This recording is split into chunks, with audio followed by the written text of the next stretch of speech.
Alors pour ceux qui ont suivi un petit peu toute la transformation de la moto et notamment du train avant,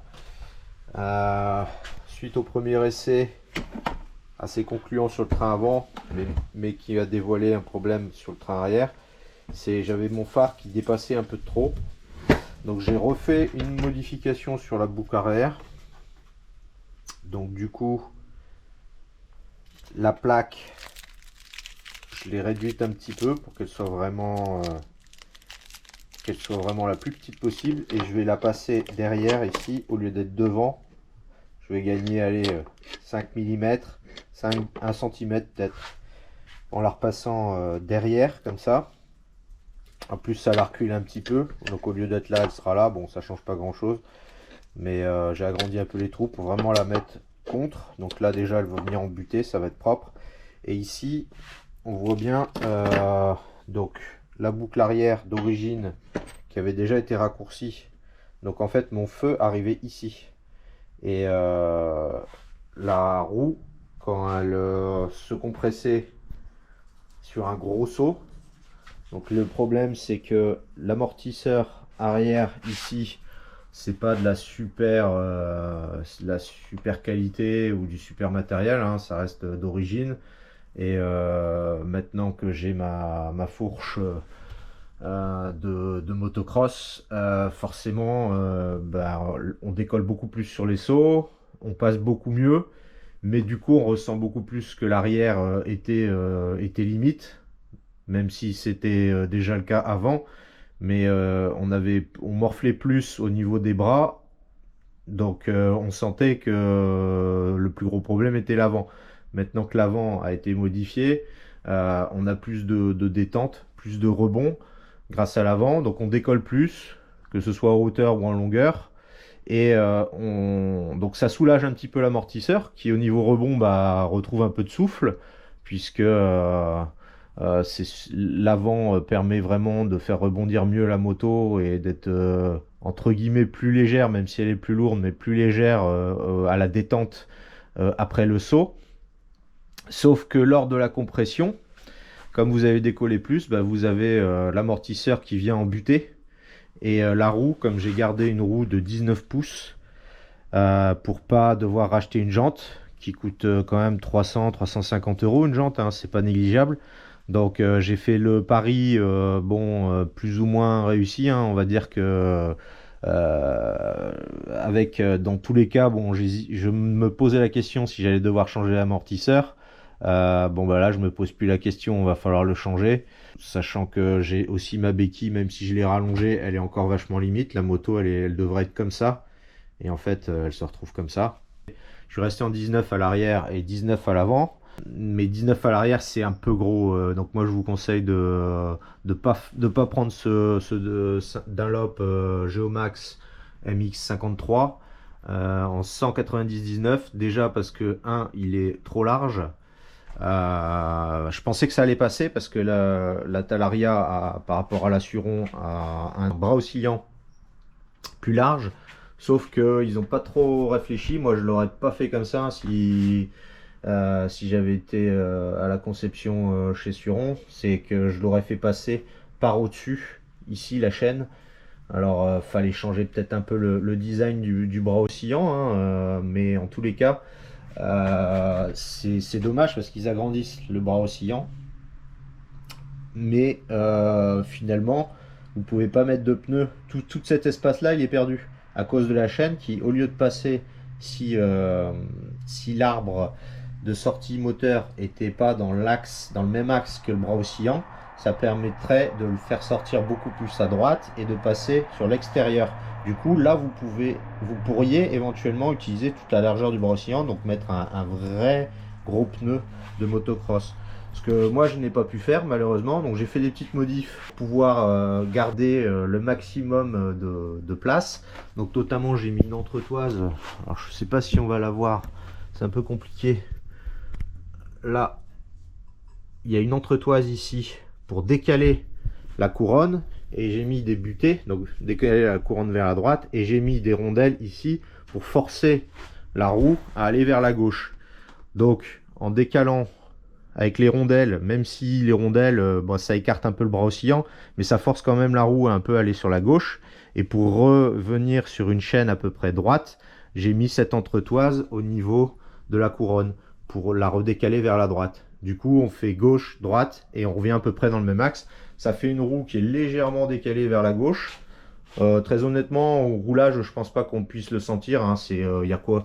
Il y a 5 mm même pas de décalage, donc c'est vraiment anodin. Par contre, du coup, si on veut pas trop décaler la roue, il faut quand même couper un petit peu les crampons extérieurs. Donc, j'ai pas dû les couper beaucoup. On voit que j'ai coupé en fait à peu près ici. Donc, j'ai enlevé 5 mm, même pas sur les crampons. Donc, ça nous laisse quand même des crampons sur le côté. Après, voilà, ils sont un peu plus plats. Mais de toute façon, ils se seraient usés. Alors, on peut voir la comparaison sur la KTM. Vous voyez, ils s'usent dans tous les cas, ils s'usent en vertical. Donc normalement, je pense pas que ça a une grosse incidence de les avoir coupés sur la traction. J'ai pas senti trop de problèmes sur des pertes d'adhérence de l'arrière. Bah, c'est bien mieux que l'origine, hein, ça c'est clair. Mais je pense pas que le fait d'avoir coupé un petit peu sur les côtés ici, ça embête beaucoup. J'ai dû faire une modif aussi du bras oscillant.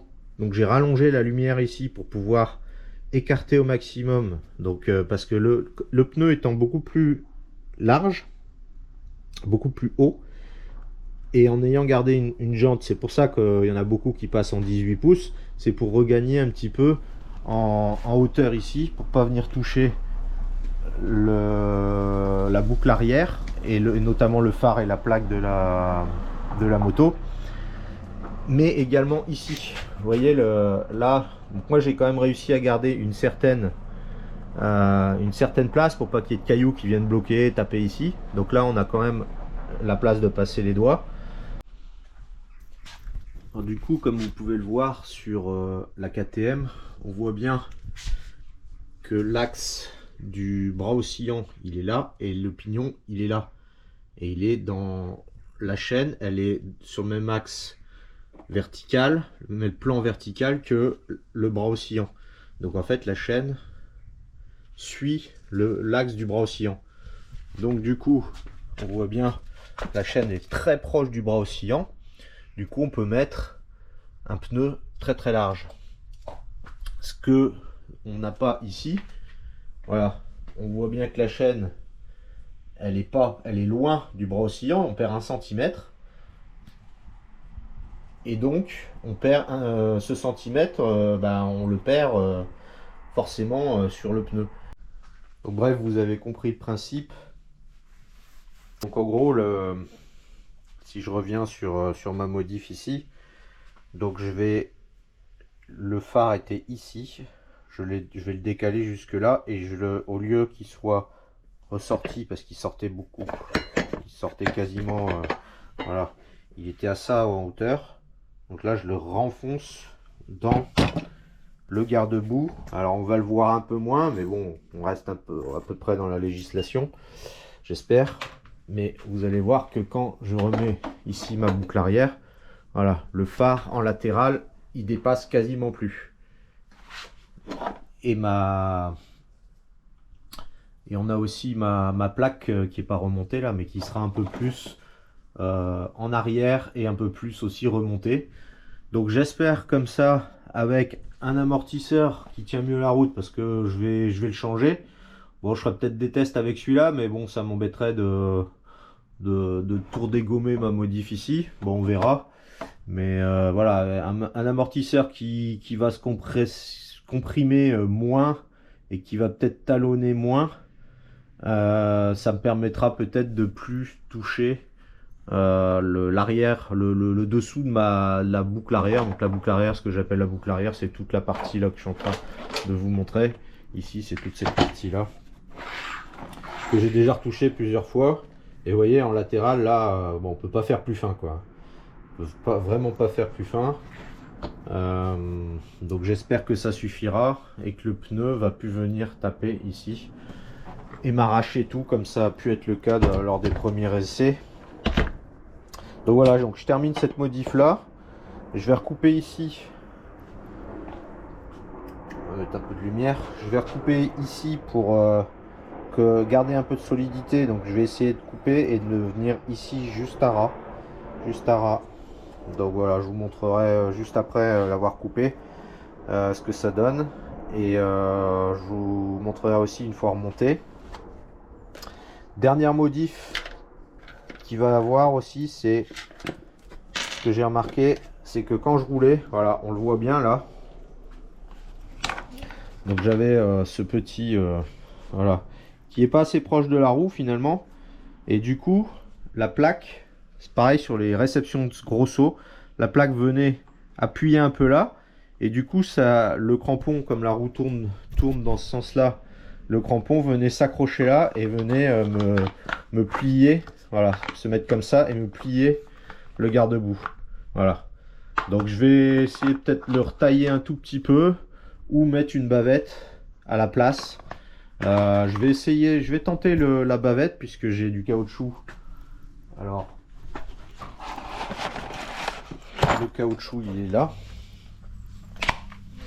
Donc je vais essayer de découper une bavette pour voir ce que ça pourrait donner. Alors je trouve que c'est pas super esthétique, mais bon, ça peut du coup résoudre un problème avec ce petit garde-boue. Une autre chose que j'ai dû modifier, c'est la chaîne. Donc la chaîne en fait était trop courte puisque j'ai coupé un petit peu le bras oscillant à l'intérieur. J'ai agrandi la lumière pour pouvoir aller le plus à gauche possible pour pouvoir garder mon jeu que j'ai ici entre l'amortisseur et le crampon. Et j'avais plus une chaîne assez longue, donc j'ai pas réussi à retrouver des maillons d'origine pour allonger la chaîne d'origine, qui est une chaîne O-ring. On peut le voir ici. Voilà, ça c'est la chaîne O-ring d'origine. Donc en fait, vous avez les maillons et vous avez le... J'essaierai de faire un petit zoom là. Vous avez deux petits joints toriques. Donc ça, logiquement, c'est fait pour... Alors vous voyez, on peut comparer par rapport à la chaîne DID que j'ai acheté. Donc j'ai acheté une nouvelle chaîne qui est aussi large. Voilà, c'est kiff kiff, hein, c'est la même. Voilà, en largeur. Elle est un tout petit peu moins large. Oh, quoique. Ouais, elle est un tout petit peu moins large la chaîne DID parce qu'elle n'a pas les joints O-ring. Mais alors ça se joue vraiment à rien parce que on voit bien que la chaîne DID elle a des maillons plus épais. Voilà. On voit bien l'épaisseur des maillons. Il y a pas énorme, mais ils sont un peu plus épais. Donc la chaîne DID doit être un peu plus costaud que celle d'origine. Sauf que elle n'a pas les joints O-ring. Donc en termes de bruit, j'ai pas remarqué une énorme différence. Ça fait peut-être un tout petit peu plus de bruit. Après, j'ai tellement gagné en perte de bruit sur les suspensions, avec cette nouvelle suspension qui fait plus de bruit, que du coup, bah, j'entends beaucoup plus les bruits de suspension arrière et les bruits de chaîne. Donc ça peut jouer aussi. Bon, je pense que c'est de la bonne qualité cette chaîne DID. Et alors, j'aurais pu la prendre en O-ring, mais si je l'avais pris en O-ring, bah, j'aurais encore été plus short ici par rapport à mes crampons, puisque une chaîne, le même type de chaîne DID avec les O-ring, forcément, elle est plus large. Alors, je voulais vous montrer aussi une modif que j'ai faite sur la béquille. Parce que vous savez tous que les béquilles Suron et Talaria sont trop courtes. Donc j'ai fait souder. Alors attention, c'est dur à souder parce que c'est de l'alu. Donc il faut un poste à souder spécifique et il faut un très bon soudeur. Donc j'ai rajouté un sabot en alu pour que ça rajoute pas trop de poids. Et voilà, ça rajoute. Donc moi j'ai mis 30 mm, 3 cm. Voilà, et là vous avez une Talaria qui pose nickel, pas trop inclinée, assez stable pour pas basculer de l'autre côté. Voilà. Et qui reste propre quand c'est remonté. Donc ça, c'est pas forcément hyper esthétique, mais bon, J'ai essayé de faire au mieux. Voilà, ça limite les coûts.